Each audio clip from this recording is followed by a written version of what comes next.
আসসালামু আলাইকুম প্রিয় বন্ধুগণ।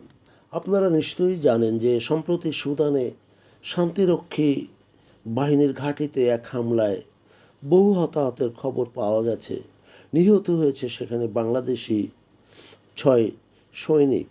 বিশেষ করে Sudan peoples liberation movement north এবং আধা সামরিক র্যাপিড সাপোর্ট ফোর্সেস অর্থাৎ এসপিএলএমএন এবং আরএসএফ গত রোববার কাদুগলি এবং গিলিন শহরে তীব্র কামান ও ড্রোন হামলা চালায়, যার ফলে বহু লোক হতাহত হয়।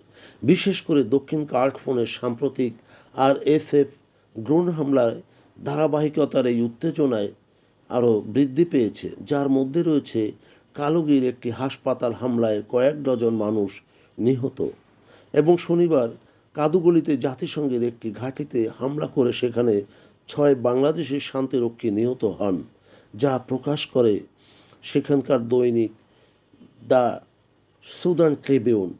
আবদুল আজিজ আল হিলুর নেতৃত্বে এসপিএলএমএন বাহিনী রবিবার ভোরে শহরের পূর্ব দিকের অবস্থান থেকে কাদুগলি লক্ষ্য করে গোলাবর্ষণ করে এবং প্রধান বাজার পশ্চিমাঞ্চলীয় এলাকায় 14তম পদাতিক ডিভিশনের সেনা ছাউনির সদর দপ্তরের আশেপাশে এলাকায় ক্ষেপণাস্ত্র হামলা চালানো হয়।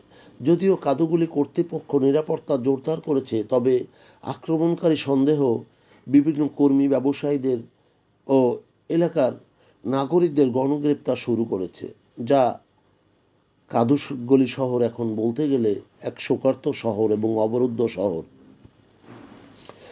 সেখানে এসপিএলএমএন সকল পালানোর পথ বন্ধ করে দিয়েছে। ডিলিং ও অবাইদের দিকে জনগণের পালানোর পথেও রয়েছে কুখ্যাত আরএসএফ এর মতো বিপজ্জনক বাহিনী, যেখানে হত্যা, লুটপাট ও আটকের খবর সাধারণ।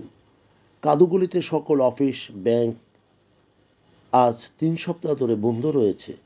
নগদ টাকার সংকট দেখা দিয়েছে মানুষের নিত্য প্রয়োজনীয় খাদ্যদ্রব্যেরও সংকট। বলতে গেলে গোটা কাদুগলি এখন অবরুদ্ধ।